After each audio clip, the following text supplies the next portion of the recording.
Mga Lodi, don't skip ads po tayo, maraming salamat sa patuloy ninyong pagsuporta. Paki-like and share naman dyan mga Lodi.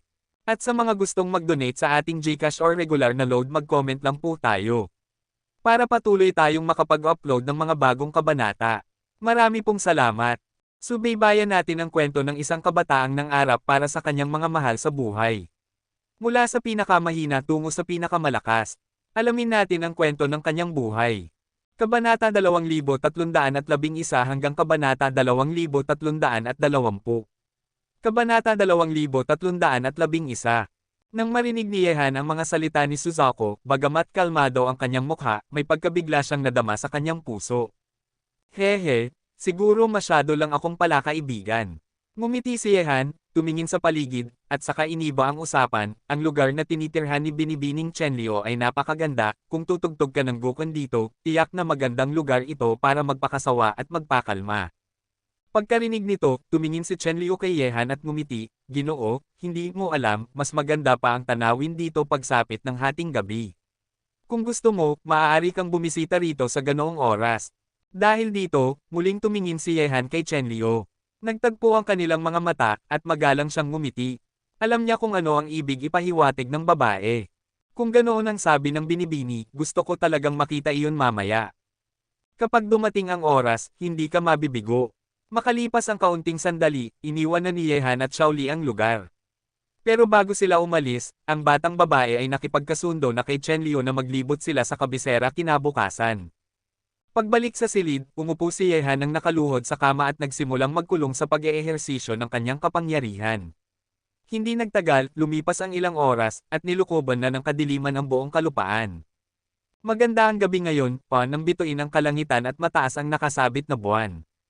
Sa batong daanan, may isang figurang naglalakad nang nakalagay ang mga kamay sa likod. Sa ilalim ng liwanag ng buwan, pamaba ang kanyang anino. Sa kanyang harapan, makikita ang mga lotus sa lawa na tila sabay-sabay na namumulaklak. Ang mga hiyas na animoy perlas ay nakalagay sa gitna ng bawat bulaklak, kumikislap ng mahiwagang liwanag. Napakaganda ng tanawin ng gabi rito. Ding! Mula sa pavilion sa gitna ng lawa ng lotus, narinig ang malambing at nakaaakit na tugtog ng bukan. Naglakad si Yehan sa tulay na bato papunta sa pavilion, at nakita ang isang figure na nakasuot ng pula, mag-isang tumutugtog ng bukan. Biglang tumigil ang tugtog. Itinaas ng babae ang kanyang ulo at tumingin kay Yehan na papalapit. Lumitaw ang banayad ng ngiti sa kanyang mga labi at sinabi, Ginoo, sa gitna ng hating gabi, ikaw ay dumating. Hindi ba't napakagandang tanawin? Umupo si Yehan sa batong upuan sa tapat ni Chenlyo at ngumiti. Sa hating gabi, isang magandang dilag ang nag-anyaya. Paano ako makakatulog kung ganito kaganda ang bagay? Pagkarinig nito, binuhusan ni Chenlyo ng mainit na tsaa ang 2 tasa. Halatang handa na siya. Ginoo, alam mo ba na ngayon ay hating gabi? Baka kung sino man ang makakita rito, mag-usap-usap sila. Sanay na akong makapal ang mukha. Kahit may chismis, ikaw ang dapat mag-alala, hindi ako. Ngumiti si Yehan. Alam niya na ang sinabi ni Chenlyo sa araw ay paanyaya para makipagkita ngayong hating gabi. Bagamat hindi naintindihan ni Shaoli ang kahulugan noon, malinaw na malinaw ito kay Yehan. Interesado si Yehan sa Maizo ngayong gabi, nakita ba ng babae ang ilan sa kanyang mga sikreto? Ginoo, ikaw ay tunay na kakaiba. Pero ngayong nandito ka, bakit hindi mo ipakita ang iyong tunay na anyo? Tumaas ang tasa ni Chenlyo at ngumiti ng banayad. Nanlabo ang mga mata ni Yehan habang nakatitig kay Chenlyo. Natuklasan ng babae na siya ay nagbago ng anyo. Maging si Qingtia ng Chanho clan, isang makapangyarihang nilalang sa antas ng Sky Monster, ay hindi nakapansin. Ngunit ang babae sa kanyang harapan, nakikita ang katotohanan. Subalit, hindi maaaring umamin agad si Yehan. Dahil nasa itaas ang posisyon ni Chenlyo, kailangan niyang bawiin ang kalamangan. Ang pagkakaroon ng hawak ng iba sa kanyang sikreto ay hindi siya mapapanatag. Hehe, huwag kang mag-alala, Ginoo. Wala akong masamang hangarin sa iyo. Sa kabaligtaran, utang ko pa ang buhay ko sa iyo. Pagkatapos ng gabing ito, kalilimutan ko na ang lahat. Ang ngiti ni Chenlyo ay tapat, at sa kanyang banayad na mukha at malaing kantadang mga mata, mahirap hindi magkaroon ng mabuting tingin sa kanya. Ngumiti si Yehan. Kung ganoon, bakit pa kailangang mag-usisa? Lahat tayo ay may kanya-kanyang lihim. Ako man ay may sikreto. Hindi ba't ang mga Binibini ay mayroon ding tinatagong lihim? Nagulat si Chenlyo at tumingin kay Yehan. Hindi ko gaanong naiintindihan ang ibig mong sabihin. Ngumiti si Yehan, tumitig sa kanya, at nagsabi, sa lahi ng mga halimaw, may mga angkan na may pambihirang kakayahan.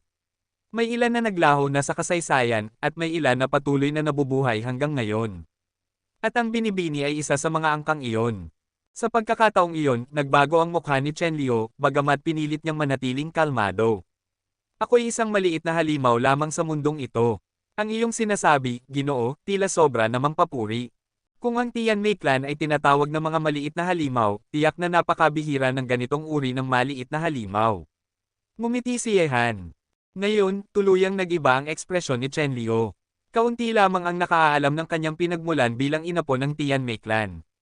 Subalit nasabi ng binatang ito ang kanyang tunay na pinagmulan ng walang pag-aalinlangan, na lubos na ikinagulat niya. Dahan-dahang ininom ni Yehan ang tsaa, may ngiti sa kanyang mukha. Alam niya na tama ang kanyang sapantaha. Ang pagiging kabilang ni Chen Liu sa Tian Mei clan ay isang sikreto. Ngunit ngayon, pareho na silang may hawak na lihim tungkol sa isa't isa. Kabanata 2312. Talagang kakaiba ang Ginoo. Makalipas ang ilang sandali, huminga ng malalim si Chen Liu upang pakalmayan ang kanyang magulong damdamin. Tinitigan niya si Yehan gamit ang mga matang pa ng pangakit at nagsabi, ngunit wala akong masamang hangarin laban sa Ginoo, lumapit lang ako dahil sa kuryosidad. Ngumiti si Yehan at nagsabi, wala rin akong masamang balak laban sa binibini. Pagkatapos ng gabing ito, kalilimutan ko na rin ang lahat. Kaya't makakasiguro ka, binibini. Pagkarinig nito, mapait na ngumiti si Chen Liu sa kanyang puso. Kahit na alam niyang nagbago ng anyo si Yehan, hindi pa rin niya masilip ang tunay na mukha nito. Wala siyang nakikitang detalye tungkol sa kanya, ngunit si Yehan, kayang tuklasin ang kanyang pinagmulan. Binibining Chen Liu, salamat sa iyong pagtanggap. Gabi na, kailangan ko nang magpaalam. Ibinaba ni Yehan ang tasa ng tsaa, dahan-daang tumayo, at nagsalita. Sumabay tumayo si Chen Liu at nagsabi, Ginoo, talagang napakahusay mong magtago ng lahat, hinahangaan kita. Binibining Chen Liu, sobra ang iyong papuri. Paalam na. Tumalikod si Yehan at lumisan, at agad na naglaho sa gabi. Gayunpaman, mula sa kanilang pag-uusap, nakumpirma ni Yehan ang isang bagay, bagamat nakita ni Chen Liu na nagbago siya ng anyo, hindi nito natukoy ang kanyang tunay na pagkatao. Napakatuso ng batang iyon. Sa ilang salita lamang, napilit kanyang magsiwalat, pero wala siyang ipinakitang kahit anong kahinaan. Sa oras na iyon, lumitaw sa likuran ni Chen Liu ang isang napakagandang babae na may pambihirang alindog. May bahagyang kolorete ang kanyang mukha at nakasuot siya ng pulang robe na gaya ng kay Chen Liu. Ang kanyang tindig ay marangal at kaakit-akit. Subalit, nang malaman ni Yehan ang tunay na pinagmulan ni Chen Liu, isang malamig na pagnanasa sa pagpatay ang sumilay sa mga mata ng babaeng ito. Ang nag-iisang inapo ng Tian Mei clan, hindi dapat mabunyag. Ngumiti ng mapait si Chen Liu at nagsabi, Aunt Gio, kalimutan na natin. Hindi siya magiging kaaway natin. Kung hindi lang ako naging sobrang mausisa, tiyak na tinago na niya ang lahat ng ito sa kanyang dibdib. Napabuntong hininga si Gio Niyang. Ikaw talagang bata ka, hindi ka dapat maging sobrang mabait. Totoo na tinulungan ka ng binatang iyon pero kung mabunyag ang tunay mong pagkatao, mapapahamak ka. Nagningning ang mga mata ni Chen Liu na tila puno ng karunungan. Bagamat nasa simula pa lamang ang aking kakayahang espiritual, dama kong wala siyang masamang hangarin. Isa pa, iba ang aura niya kumpara sa mga karaniwang halimaw. Hindi ko pa matukoy kung ano iyon, ngunit tiyak na may iba pa siyang sikreto na hindi dapat malantad. Hindi na nagsalita si Gio Niyang. Hindi niya naisaktan si Yehan hanggat hindi kinakailangan. Para sa kanya, napaka-misteryoso ni Yehan, kung gagalawin nila siya, walang makakaalam kung anong magiging resulta. Gabing iyon, hindi na iniisip pa ni Yehan ang nangyari. Pagbalik niya sa silid, pumasok siya sa mundong Xuanman upang magsanay ng Tongtian Formation. Tungkol sa Tian Mei clan, hindi na niya pinagtuunan ng pansin. May mga bagay na kapag nalaman ng sobra, hindi na nakabubuti. Tahimik lumipas ang gabi. Pagsapit ng unang sinag ng umaga, lumabas na si Yehan mula sa Xuanman World. Bagamat isang gabi lang ang lumipas sa labas, 2 buwan na siyang nagbabad sa loob. May malinaw ng pag-unlad ang kanyang Tongtian Formation. Di nagtagal, pumasok si Xiaoli sa silid ni Yehan. Hindi pinansin ang pagtutol niya at agad siyang kinaladkad papunta sa Chen Liu Pavilion. Muling nagharap sina Yehan at Chen Liu, at para bang walang nangyari kagabi. Pareho nilang piniling hindi nabanggitin ang nakaraan. Ginoong Hanye, Ate Shaoli, mahimbing ba ang inyong tulog kagabi? Nakasout pa rin ng pula si Chen Liu, na may mapulang labi at kaakit-akit na tindig na kayang magpagulo ng puso ng sinumang makakita. Hehe, Ate Chen Liu, napakaganda mo talaga. Kung lalaki lang ako, tiyak na papakasalan kita. Sabi ni Shaoli habang nakatingin kay Chen Liu na may paghanga. Nais na niya sanang tumanda agad. Ngumiti si Chen Liu at pinigil ang tawa. Sa oras na iyon, lumapit ang isang batang dalaga, may hawak na imbitasyon sa kanyang kamay. Tumigil ito sa harap ni Yehan at nagsabi, Ginoo, may nagpadala ng imbitasyon para sa iyo.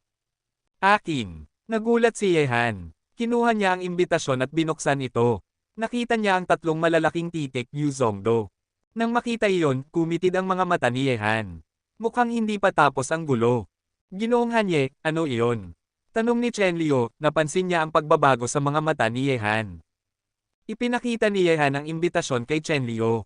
Binasa ito ng babae at nagsabi, maliban sa mga miyembro ng Peacock Royal Family, si Yu Zongdo ang isa sa pinakamakapangyarihang henyo sa kabisera. Kasing sikat niya sina Yu Ziying, Ling Xiao, Guman, Ji Hanling, Zhu Yeqing, at Xiao Bawang. Sa ilalim nila ay sina Zhu Shan at iba pa. Ngayon, kung nagpadala siya ng imbitasyon, tiyak na may ibang pakay ito.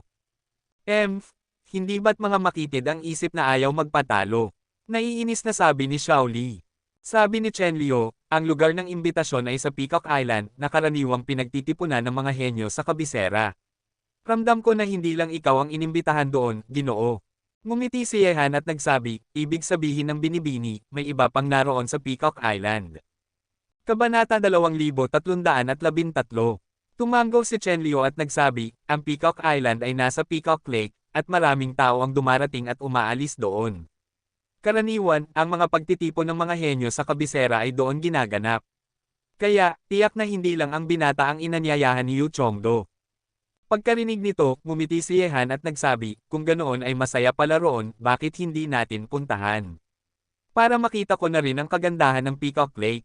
Kumislap ang liwanag sa mga mata ni Chen Liu, bahagyang ngumiti, at nagsabi, dahil interesado ang binata, natural na handa si Chen Liu na magdala sa inyo roon. Sa kabisera, ang lawak at kasaganaan ay tila isang paraisong nasa lupa. Maraming naglalakihang gusali, at bilyon-bilyong nilalang ang nagtitipon dito, bumubuo ng isang napakagarbong tanawin. Ang Peacock Lake ay isang napakalawak na lawa, marahil ay sumasaklaw ng higit sa 10 liang saklaw. Sa ibabaw ng lawa, may mga kakaibang gusali rin, at maraming binata at dalaga mula sa lahi ng mga halimaw ang naglalaro rito. Magaganda ang mga babae at makikisig ang mga lalaki, at ang ganitong tanawin ay naging isang banal na lugar upang pasyalan. Ngunit sa Peacock Lake, ang pinakakahanga-hanga ay ang maliit na isla sa gitna ng lawa. Sa maliit na islang iyon, sagana ang mga puno. Paminsan-minsan ay may mga kawin ng ibon na lumilipad at umiikot sa himpapawid sa ibabaw ng isla. Sa gitna naman ng isla ay nakatayo ang mga sinaunang 8 sulok na gusali, at mayroong isang rebulto ng paboril na tila nabuhay. Sa oras na iyon, nakasakay sina Yehan sa isang kahoy na bangka papunta sa isla sa gitna ng lawa. Nakatayo si Yehan sa unahan ng bangka, nakatingin sa isla. Sa tulong ng kanyang matalim na paningin, nasalayan na niya ang bawat tanawin sa loob ng isla, at nakaramdam siya ng pagkabighani. Talagang maraming tao ang pupunta rito. Bahagyang ngumiti si Yehan. Hindi bababa sa 3 o 40 tao ang naruroon na, at may ilan siyang nakikilalang mga figure. Maya-maya, lumapit na ang bangka sa isla. Mula roon, kitang-kita ang paikat na hagdang daan patungo sa loob. Binata, narito na tayo. Sabi ni Chen Liu at Shaoli na lumapit sa tabi ni Yehan. Ngunit sa sandaling iyon, may ilan pang kahoy na bangka ang dumating, sakay din ng ilang kabataan.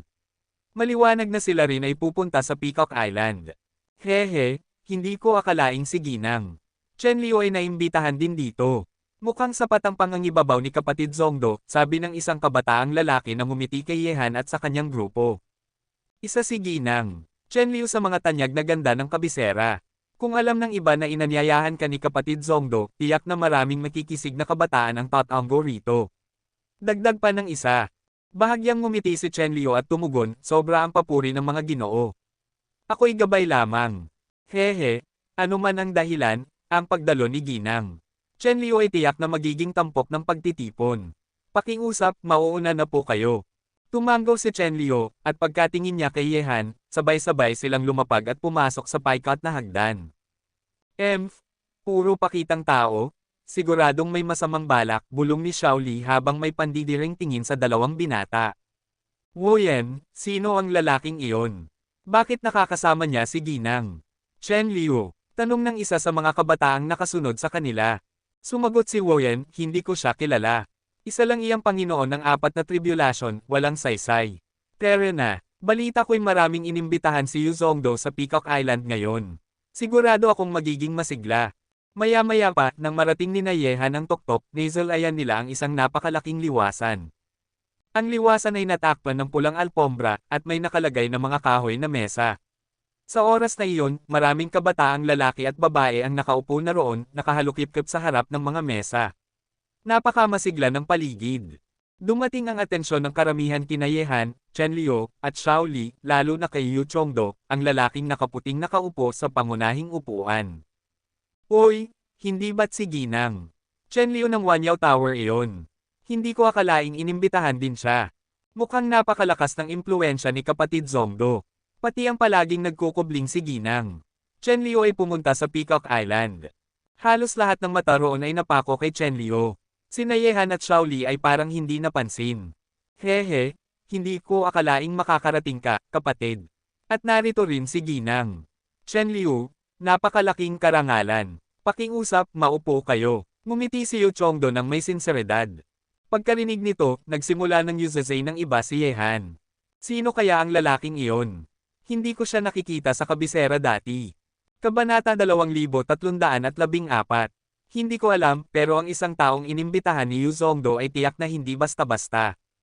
Unti-unting kumalat ang mga bulungan sa paligid. Bakit siya narito sa kabisera, at paano siya naimbitahan ni Yu Zongdo sa Peacock Island? Nagkatinginan sina Shen Tuli, Yuan Tiangang, at Leng Chou mula sa isang halatang pwesto, saka muling tumingin kay Yehan. Brother Zongdo, sobra kang magalang. Ngumiti si Yehan, at sila'y naupo nang nakahalukip-kip sa harap ng isang mesa. Ano ang tunay na pakay ni Yu Zongdo sa pag-imbite sa kanya, hindi pa niya alam. Pero mabuti rin at makikilala niya ang mga henyo sa kabisera.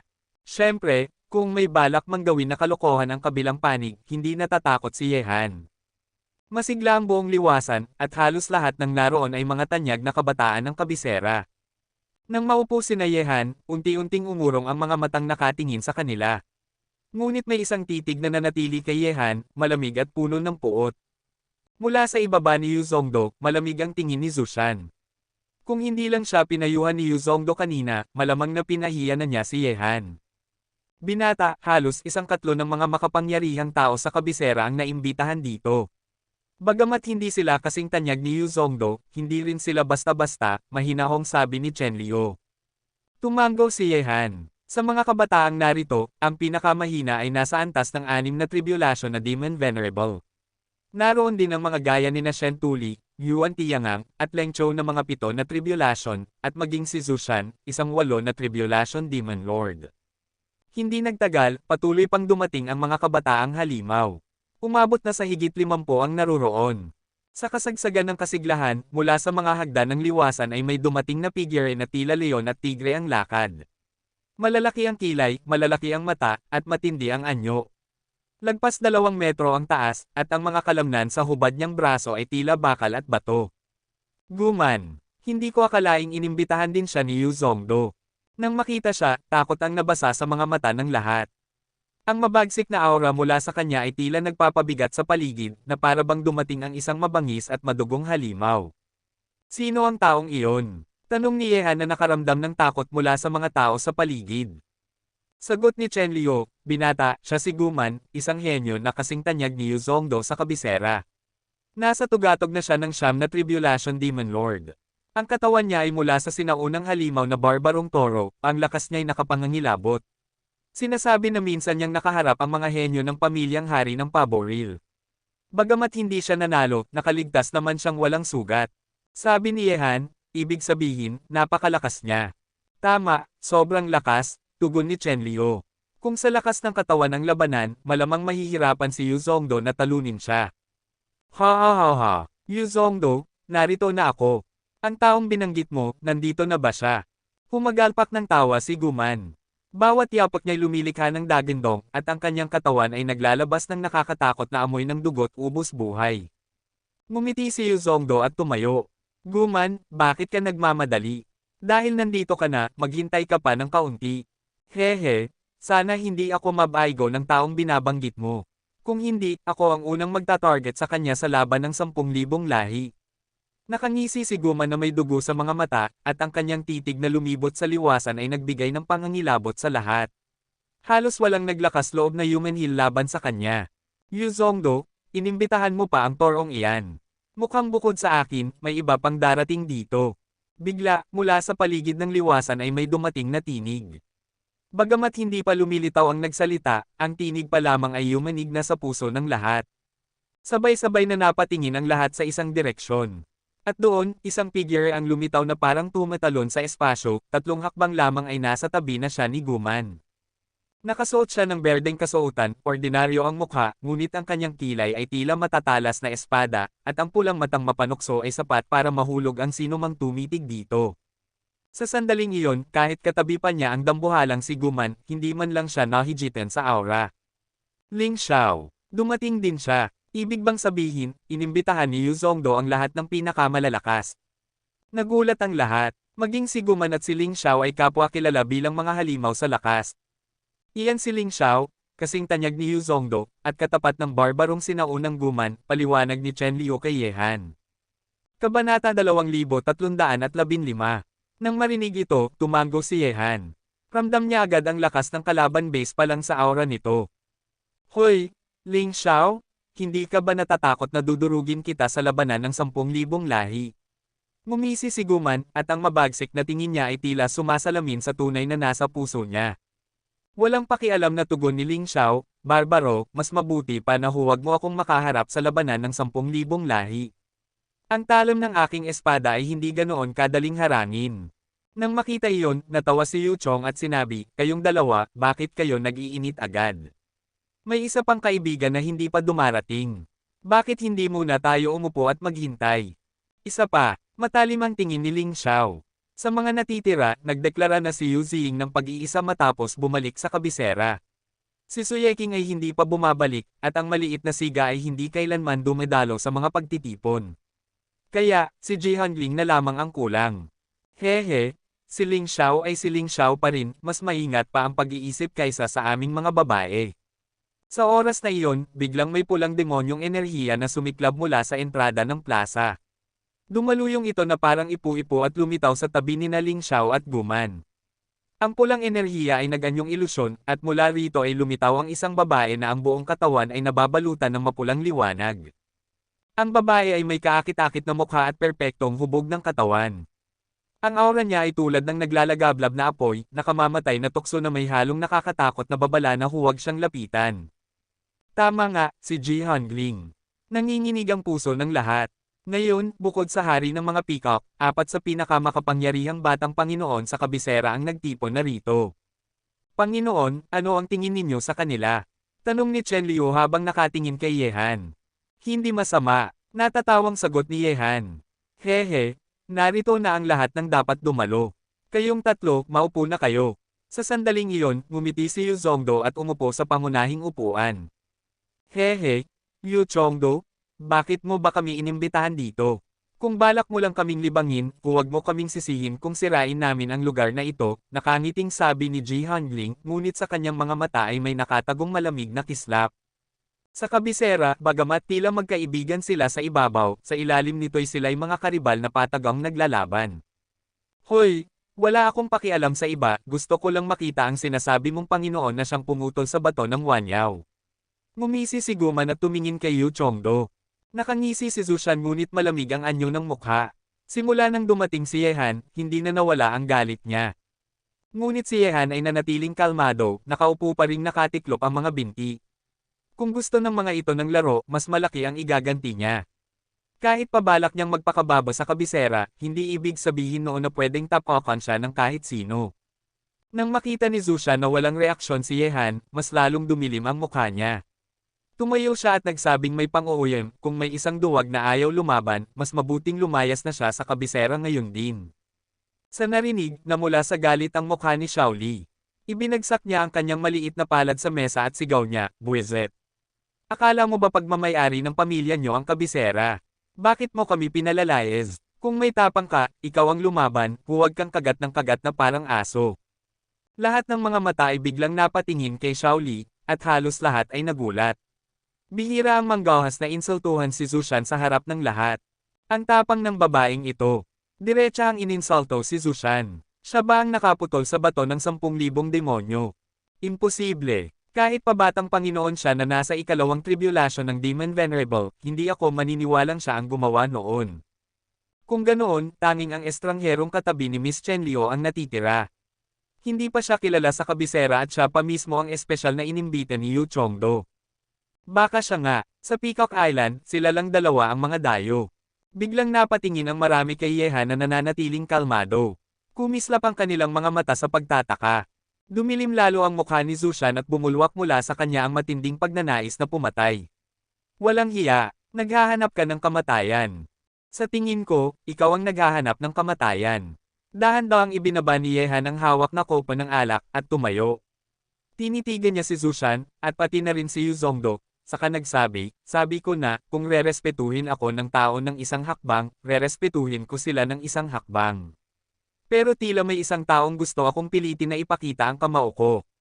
Nang marinig ito, nanatiling nakangiti si Yu Zongdo. Wala siyang sinabi, at hindi rin nagbigay ng kahit anong reaksyon. Ang sinumang makakahiwa sa bato ng 10,000 demonyo sa isang iglap, wala man lang tapang para lumaban. Malamig na pang-uuyam ni Zushan kay Yehan. Ikaw ba ang sinasabi nilang dalubhasa na pumutol sa bato ng 10,000 demonyo? Sa oras na iyon, ang mga mata ni Guman ay nagliliyab sa pagnanais na makipaglaban habang nakatutok kay Yehan. Ang malalapad niyang paa ay kumikiskas na sa pulang carpet, naglalabas ng tunog na parang pagkiskas ng bakal. Kabanata 2316. Sino itong lalaki? Siya ang pumutol sa bato ng 10,000 demonyo. Hindi maiwasang titigan ni Ling Xiao at Jihanling si Yehan. Pwede ba talagang may ganitong kakayahan ang isang Fourth Tribulation Demon Lord? Huwag kayong mag-alala, kung may mga taong gustong makipaglaro, isa-isa natin silang haharapin. Nakangiti ng bahagya si Yehan, at siya ang unang tumingin kay Zushan. Hindi pa tayo totoong nakipaglaban sa itaas. Ngayon, bibigyan kita ng patas na pagkakataon, lumabas ka at labanan mo ako. Kung kaya mo akong patayin, karapat-dapat ka. Kung wala kang lakas ng loob, matututo kang maging aso at manahimik ka ng tapat. Ikaw, sa mga salitang iyon ni Yehan, hindi na maitago ni Zushan ang galit niya. Ang mga matang madilim niya ay tila napapalibutan ng naglalagablab na apoy. Nagtinginan ng mga tao sa paligid. Ang sinabi ni Yehan ay tahasang panlalait kay Zushan. Bakit, may galit ba ang mga taong aso? Malamig na ngiti ni Yehan. Ngayon, binigyan na kita ng pagkakataon. Depende sa iyo kung may tapang kang ipakita ang galit sa puso mo. Ngunit sa laban sa isang aso, hindi ako naging maawain. Mas gusto kong patayin itong aso gamit ang baston para malaman ng amo niya na may kapalit ang pagbibigay ng kagat ng walang habas. Ang lalaking ito, sobrang baliw. Talagang bihira ang ganitong uri. Sabi ni Jihanling habang pinipit ang mga mata. Talagang gusto kong makita kung siya, na mapagmataas, ay kasing lakas ng sinasabi nila. Nakakatuwang bigla siyang dumating sa kabisera. Sabi ni Ling Xiao. Dahan-dahang nipis ang mga mata ni Yu Chongdo. Alam niyang malinaw ang ibig sabihin ng mga salita ni Yehan, ngunit hindi siya kikilos. Nakakita na siya ng isang nakakatakot na kalaban para kay Yehan. Kung pagtutuunan ni Hanye si Zushan, tiyak na mapapahamak siya. Naalala ito ng tatlo mula kay Shen Tuli, at napansin nila si Zushan na galit kaya may halong awa ang kanilang tingin. Hindi nagsalita si Chen Liu. Para sa kanya, tagamasid lang siya ngayon, pero gusto rin niyang makita kung gaano kalakas si Yehan. P** Street, lumabas ka at mamatay, biglang lumitaw si Zushan sa gitna ng plaza na parang kidlat, at ang mabagsik na pagnanais na pumatay ay bumalot sa kalangitan sa ibabaw ng plaza. Para kay Yehan, natahasang nilate siya, gusto na ni Zushan na durugan ito sa abo. Napakabuti, mukhang natutunan mong hindi dapat pramahin ang dangal. Dahan-dahang lumabas si Yehan at tumayo sa gitna ng plaza, sa ilalim ng panunood ng lahat. Dakilang kontrabida, durugin mo siya. Iwinagayway ni Shaoli ang kanyang maliit na kamay. Ipinakita niya ang galit sa paulit-ulit na problema na dulot ni Zushan. Ngayon, buhay mo ang aking haharapin. Galit ang mukha ni Zushan, at ang matikas niyang mukha ay lubos na nabago. Tumingin si Yehan ng seryoso at sinabi, ito rin ang gusto kong sabihin sa iyo. Bubuhayin ko rin ang buhay ng iyong asong kalagayan. Nang makita ito, umatras si Guman sa gilid. Nakangisi siya habang pinapanood ang eksena. Patuloy na nakatuon ang mga mata ng lahat sa nangyayari. Mamatay. Bigla, sa palad ni Zushan, isang grupo ng nakakatakot na demonyong enerhiya ay nagbago at naging isang sandatang sibat, tila banal, na sumaksak sa hangin. Higpit ang kapit ng kamay niya, nagdadala ng mabagsik na puwersa, ngunit madaling naputol ng Yehan. Bilang pinakamataas na 8 Revelations Demon Venerable, natural na napakalakas ni Zushan. Ngunit sa mata ni Yehan, si Zushan ay isang patay ng asong itinapon ng amo, at ang kapalaran niya ay kontrolado na ni Yehan. Walang kwenta. Nanginginig ang katawan ni Yehan, malamig ang mukha, at lumitaw ang itim na bakal na pamalo sa kamay niya, nagpapalabas ng puot ng kamatayan. Biglang nag-ulo ang espasyo sa harap ni Yehan. Malapit nang tusukin ni Zushan ang katawan ni Yehan gamit ang sibat, ngunit mabilis na gumalaw ang pamalo ni Yehan, nag-iwan ng mga imahe sa buong kalangitan. Napakabilis at walang awa ang hampas. Nang ang nakakatakot na sibat ni Zushan ay wala pang kalahating metro ang layo, bumagsak ang pamalo ni Yehan sa harap ng namamanghang Zushan. Boom! Sa puntong ito, nanginginig at nabigla ang mga mata ng mga manunood. Lahat ng katauhan ay biglang tumayo. Pagkatapos bumagsak ang pamalo ni Yehan, ang ulo ni Zushan ay nabasag at nagkalat ang dugo at utak. Ang nakakatakot na pamalo na iyon ay nagpang-inag sa paningin ng mga tao.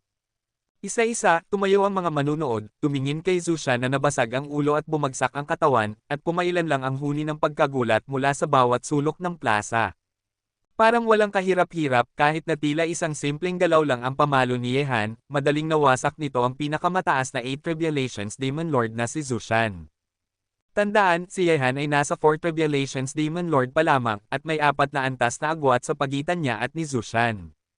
Ang bilis, ang lakas. Ang lakas ng lalaking ito ay nakakatakot. Sa puntong ito, maging ang mga eksperto tulad ni Ling Xiao at Jihanling ay seryosong tumingin kay Yehan. Napansin nila ang lakas ng pamalo ni Yehan, walang sino man sa plaza ang nakapaghanda para rito. Kabanata 2317. Pinatay niya si Zushan sa isang galaw lang, anong klaseng halimaw itong lalaking ito? Napakalupit at walang awa ng taong ito. Hindi nakapagtaka na kaya niyang putulin ang Wanyao Stone sa isang galaw lang. Pati si Zushan, binanggalang ang bakal na plato, pero namatay siya ng walang kabuluhan. Sa puntong ito, may malamig na pagbabago sa mga mata ni Yu Chongdo. Ang baso ng alak na hawak niya ay tila may punit. Biglaang napatay ni Yehan si Zushan sa parehong galaw, at ang ganoong kalupit na lalaki, ang nakakatakot na pamalo kanina, ay nagpakita ng matinding panganib. Hey! Nakakatuwang kalaban, nakakaintriga ang isang ganitong kaaway. Iwinek ni Guman ang kanyang leeg, at muling sumabog ang kanyang mabagsik na aura. Lahat ng kanyang lakas ay naaktibo. Ngayon, wala nang may lakas ng loob na maliitin ka. Huminga ng malalim si Chen Liu, at unti-unti niyang naipon ang gulat sa kanyang mga mata. Napalakas at napanginig ang kanyang puso sa lakas ng pamalo ni Yehan kanina. Sa pamalo na iyon, lahat ay tumayo at tumitig kay Yehan sa gitna ng plaza. Kalma pa rin ang mukha niya. Ang itim na bakal na pamalo sa kanyang kamay ay may patak ng dugo, gamit ang kanyang kakaibang lakas para ipakita sa lahat kung ano ang mangyayari kung lalapastanganan siya. Para maging aso, dapat may kamalayan kang aso. Kung umatake ang amo bago magsalita, karapat-dapat lamang na mamatay ka. Kapatid Zongdo, ano sa tingin mo, tama ba ang sinabi ko? Sa mga nakakatakot na titig, iniangat ni Yehan ang ulo at tumingin sa direksyon ni Yu Zongdo. Hinailan niya ang pamalo sa sahig at dahan-daang lumapit. May mga nagliliyab na spark mula sa pagkikiskisan. Nagtigil ang mga mata ng manunood. Lalapastanganan ba nito si Yu Chongdo muli? Ngumiti si Yu Chongdo, at sinabi, tama ang sinabi mo, ngunit gaya ng kasabihan, nakasalalay sa amo kung paano hampasin ang aso. Medyo malupit ba ito, kapatid? Patuloy na lumalapit si Yehan, nakapikit na ang mga mata, at ngumiti. Kapatid Chongdo, nakalimot ka ba? May respeto ako sa bawat tao, at may respeto rin ang iba sa akin. Pero ayon sa iyo, pinatay ko ang asong ito. Parang hindi nasiyahan ang amo niya. Nagbago ang kulay ng mukha ng maraming tao sa paligid. Si Zushan ay aso ni Yu Chongdo. Ibig sabihin ba nito, ang iba pang tao sa mata ni Yu Chongdo ay aso rin? Ngunit ngumiti si Yu Chongdo ng kalmado. Kapatid, nagbibiro ka lang. Hindi ko kailanman tinitingnan ang sinuman bilang aso. Lahat ng tao na narito ngayon ay aking kaibigan. Ang paraan mo lang, sobrang matindi at medyo malupit. Talaga, maingat ng ngiti ni Yehan. Sa hindi sumusunod na aso, kung hindi ko siya patayin para halimbawa sa iba, hindi ba tatakbo ang amo ng asong iyon sa akin? Siyempre, kung hindi nasiyahan ng amo, pwede niyang tumayo at hamanin ito. Sa wakas, may pagbabago sa mukha ni Yu Chongdo. Naiintindihan niya ang ibig sabihin ni Yehan, matapos patayin ni Yehan si Zushan, nakatuon na ang pansin nito sa kanya. Lahat ng nakapaligid ay nakatingin kay Yu Chongdo. Nakikita ng lahat na ang lalaking may kakaibang lakas na ito ay nakatutok kay Yu Chongdo, at unti-unti nilang nauunawaan ang nangyari. Lahat ng ito, malinaw na konektado kay Yu Chongdo, nagpatawag siya ng mabagsik na guman, kitang-kita ang kanyang ambisyon. Ngunit ngayon na naputol ang ulo ni Zushan, lalaban ba si Yu Chongdo kay Yehan para kay Zushan? Hehe, nakakatuwang lalaki, pinatay niya ang asong si Zushan. Mukhang gusto pa rin niyang atakihin ang amo ng asong ito. Baka lampas sa kontrol ni Yu Chongdo ang mangyari. Pumikit si Ji Hangling at ngumiti, natutuwa sa eksena. Ang lalaki ito, mukhang gusto ng malaking laro. Nainis si Yu Chongdo, at hindi siya basta-basta magpapatalo. Kapag nakipaglaban si Yu Chongdo, hindi ko alam ang magiging resulta.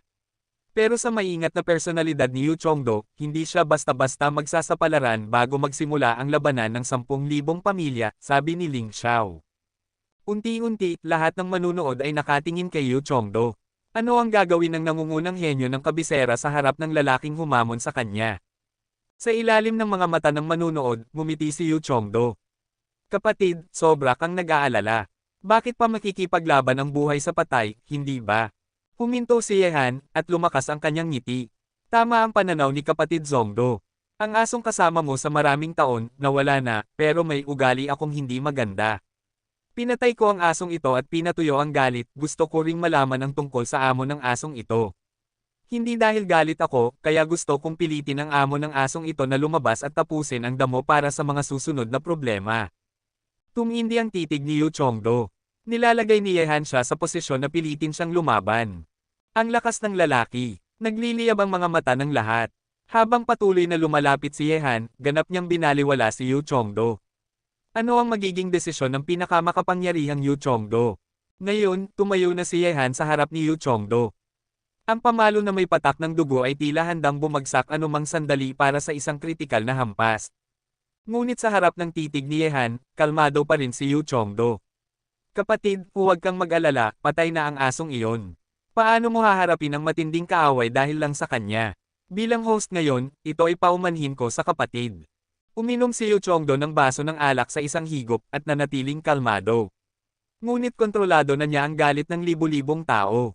Napanganga ang lahat ng manunood. Ang pinakamakapangyarihang henyo ng kabisera, si Yu Chongdo, sa pagkakataong ito ay tila sumuko. Nakita ng lahat, ang pusong matapang ni Yehan ay nagpuwersa sa pinakamakapangyarihang Yu Chongdo na maging mapagpasensya. Kabanata 2318.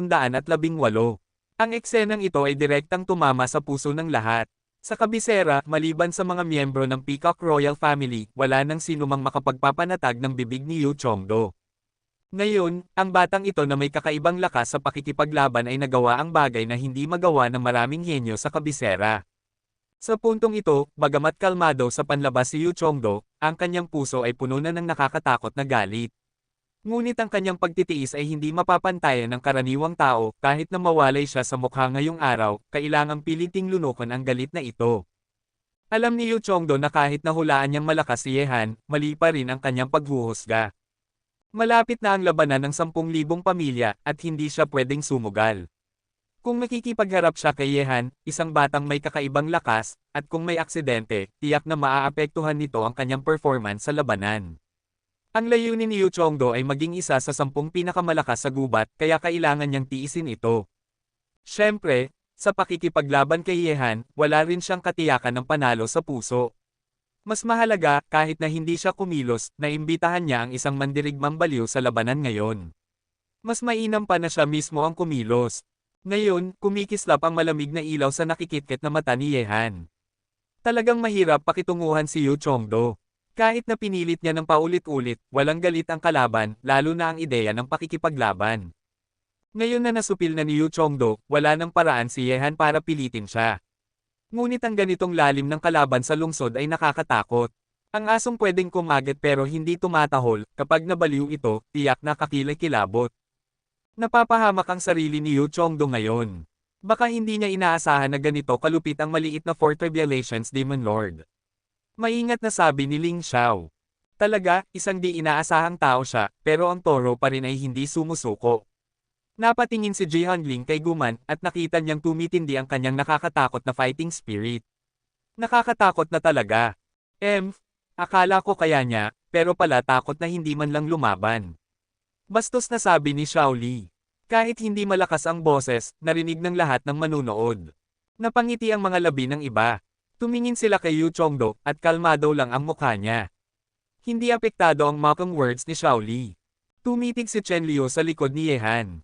Napagtanto niyang hindi na niya makikita ang totoong pagkatao ni Yehan. Hindi lamang niya itinago ang tunay na sarili, kundi parang may misteryosong belo sa kanya kahit na ang kanyang psychic powers ay hindi makita. Sa plaza, nagkatinginan sina Yehan at Yu Chongdo, isa may ngiti, isa kalmado. Agad na sinabi ni Yehan. Kapatid Chongdo, iba ka sa ordinaryong tao, pero sana sundin mo ang sinabi ng amo ng aso dahil hindi ako magdadalawang isip gumawa ng isa pang galaw. Hindi magiging masaya ang katapusan kung hindi. Pagkatapos ng sinabi niya ito, lumiko si Yehan at umalis. Sa mga kakaibang mata ni Yu Chongdo sa likod niya, biglang nawala ang murderous intent. Gusto ba niya? Handang-handa si Yehan, pero hindi pumayag si Yu Chongdo. Ngunit ngayon, sa harap ng mapagmataas na Yehan, kailangan niyang magpigil. Habang naglalakad si Yehan, biglang lumabas si Guman, na matagal nang naghihintay, at inharang ang daan, tila isang bakal na tore. Lakas ng aura, ang lahat ng nakaharang, ay nilinis na, ngayon, tayo na ang susunod. Tumitig ang lahat sa manunood kay Yehan at Guman.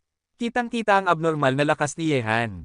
Nakakatakot ito kahit sa Peacock Royal Family. Nakangisi si Yu Chongdo. Kung maglalaban ng dalawang tigre, sino man ang masugitan, mabuti ito para sa kanya sa labanan ng 10,000 pamilya. Tumitig si Yehan kay Guman na nakatayo sa harap niya, at sinabi. Narinig ko na malakas ka at may kakayahang ilipat ang bundok at punuin ang dagat. Kung gusto mong lumaban, bibigyan kita ng galaw ngayon. Ha, makipagkumpetensya sa lakas sa akin. Tumawa si Guman na parang aabot sa langit. Sige, subukan mong suluhin ang suntok ko. Sayang kung mamatay ang kalaban na tulad mo. Huwag kang mag-alala, wala ka pang ganoong kakayahan. Kalmado ang mukha ni Yehan, at ibinalik niya ang pamalo. Biglang kumislap ang nakakatakot na liwanag sa mata ni Guman. Matatag ang kanyang mga paa sa lupa, tulad ng bato. Higpit na nakapit ang kamao, kasing laki ng ulo ng bata, at naglalabas ng nakakatakot na puwersa, para bang durog ng suntok ang hangin. Roar! Sumunod na sandali, sa mata ng mga nanunood, umatake si Guman.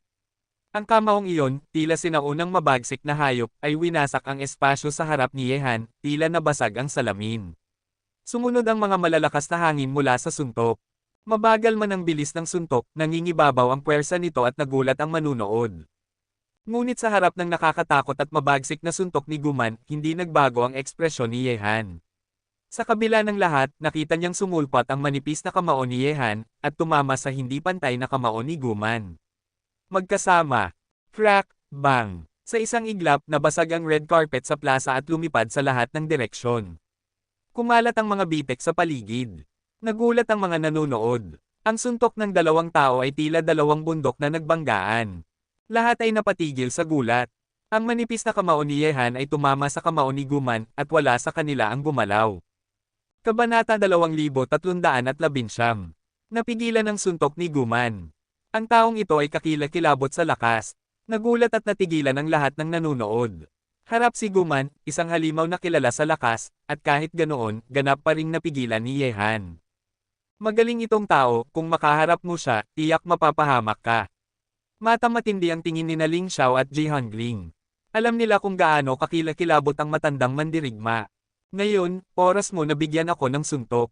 Sa harap ni Muran, umatras sandali ang kamao ni Yehan, para muling sumulpat na may kritikal na atake. Sa ibabaw ng kamaong bakal, ang lakas ay mas marahas at nangingibabaw kaysa sa sinaunang lakas ng barbaro. Roar! Sumigaw si Guman ng malakas. Lumubog ang kanyang baywang parang hindi gumagalaw na bundok, at umatake gamit ang suntok. Boom! Sa isang iglap bumagsak ang tunog ng malakas na pagsabog parang tambol na pinapalo sa pagitan nila.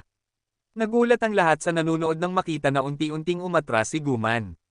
Sa bawat hakbang niya pabalik, nagkakabasag ang lupa sa ilalim niya, at tila nagkakabiyak-biyak ang puwersa sa bawat pag-urong. Sa plaza, unti-unting umatras ang katawan ni Guman.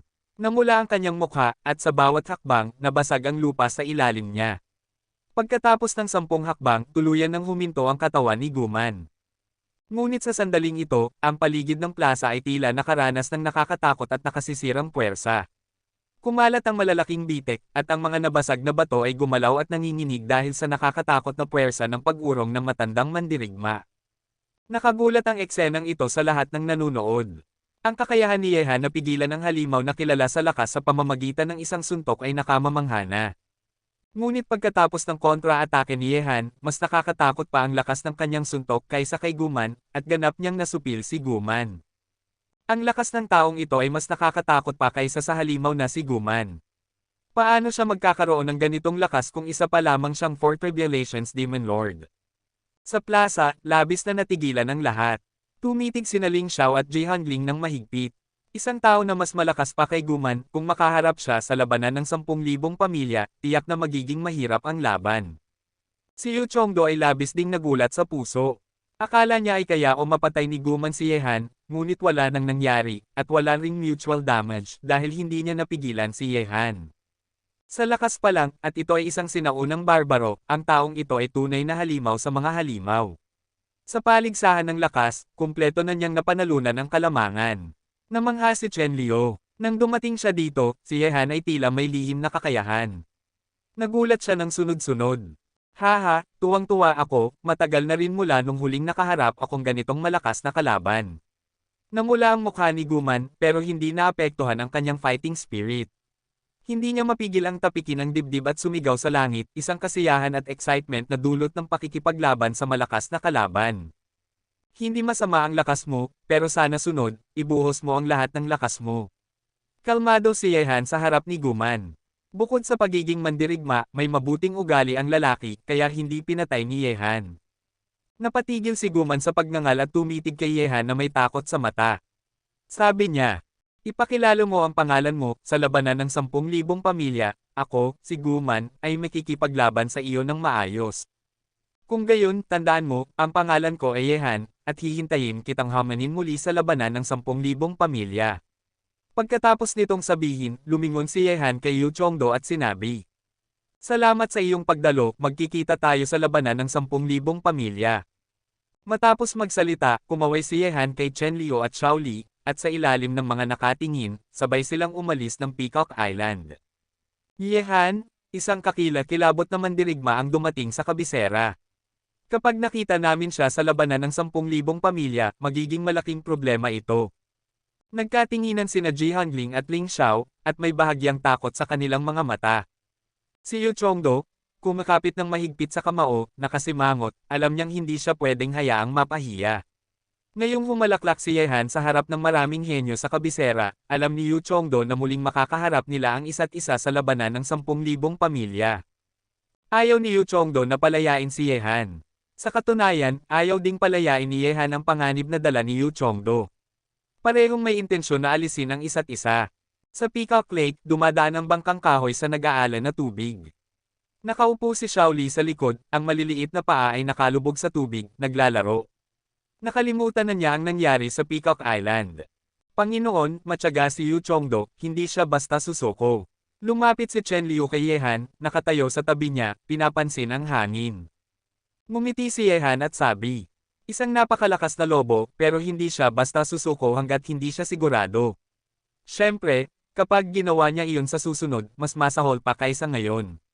Mas malakas ang puwersa ng linya ng laban. Kaya anak, kailangan mong mag-ingat, sabi ni Chen Liu.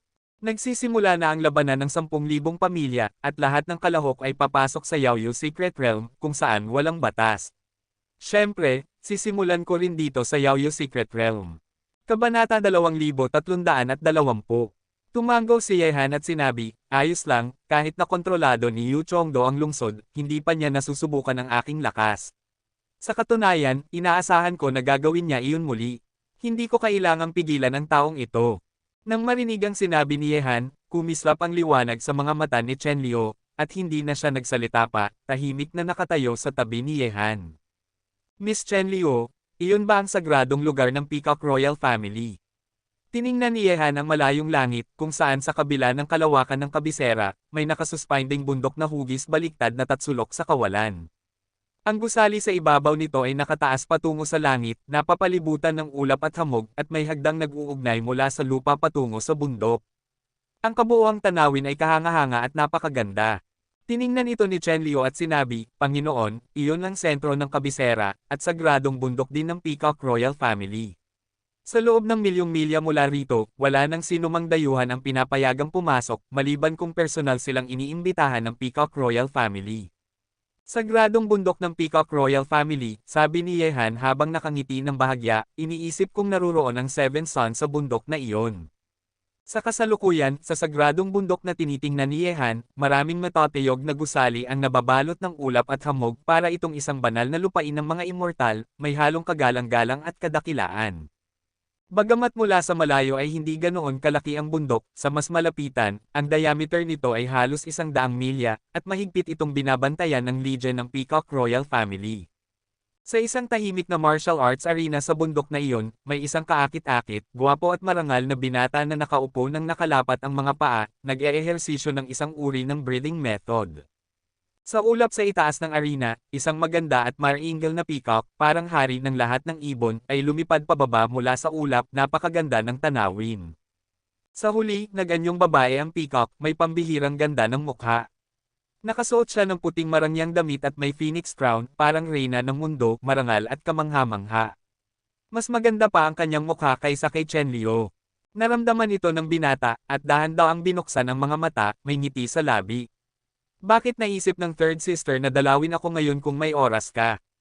Narinig ko na nakatagpo ka ng isang interesanting tao sa iyong pag-eehersisyo, at natalo ka sa kanya sa paligsahan ng talento at pag-unawa. Ngumiti ang babae, siya ang panganay na anak ng Peacock Daming King, ikatlong prinsesa ng Peacock Royal Family. Hindi bumangon ang binata sa martial arts arena. Sa mga sinabi ng babae, lalong lumalim ang ngiti sa kanyang labi. Interesado siya sa taong nabasag niya ang malaking bato, isang hamon na bihira niyang makaharap.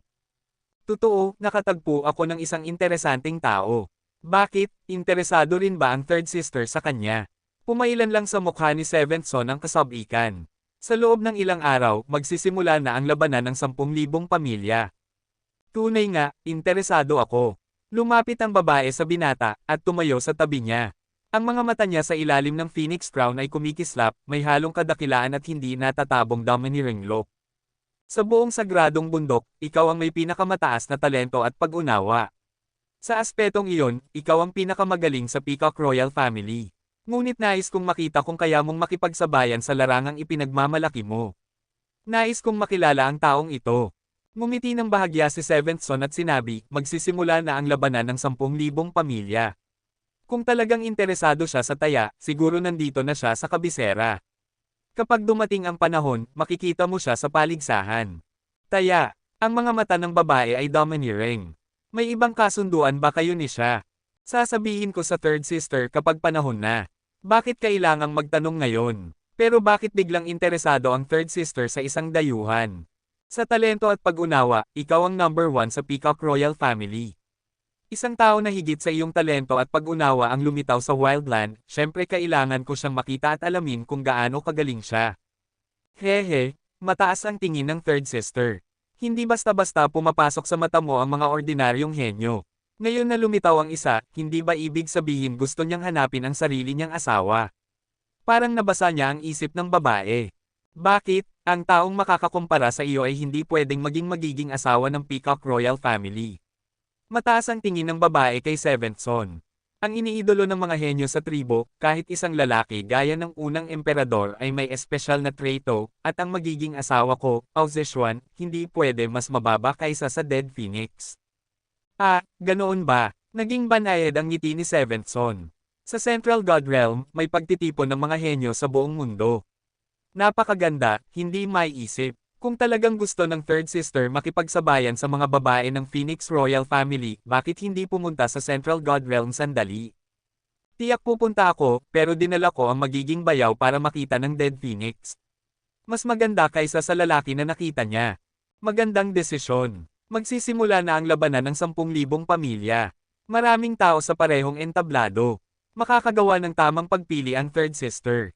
Tungkol sa lalaki, depende na ito kung kaya ng third sister siya talunin. Kung titingnan ko ang lalaki, tiyak hindi ko siya palalayain. Nagningning ang domineering look sa mga mata ni Al Zishuan. Matibay ang kumpiyansa niya, bilang ikatlong prinsesa ng royal family, may karapatan siya sa self-confidence. Pagbalik ni Yehan sa Wanyao Building, pumasok siya sa Xuanmen World at nagsimulang mag-ensayo. Pagkatapos umalis sa Peacock Lake, sinuportahan ni Chen Liu si Yehan at Xiao Li na maglibot sa kabisera, ngunit hindi ito nakaka-interes kay Yehan. Mas gusto niyang mag-ensayo sa Daoist World at palakasin ang sarili. Pagbalik sa Wanyao Tower, inihayag ni Yehan na magtatago siya. Si Xiao Li ay inalagaan na ni Chen Liu, kaya hindi siya makakagawa ng gulo. May ilang araw bago magsimula ang labanan ng 10,000 pamilya. Plano ni Yehan na palakasin ang Tungtian Formation at i-develop ang Mad Jihad Body upang dagdagan ang lakas ng katawan. Sa lahi ng halimaw, malaki ang pakinabang ng Mad Jihad Body dahil sa pisikal na lakas. Sa kasalukuyan, wala pang paraan para i-level up ang estado ni Yehan. Sa kabisera, hindi siya pwedeng pumunta sa Heavenly Tribulation ng lantaran. Tahimik na lumipas ang oras habang nag-e-ensayo si Yehan.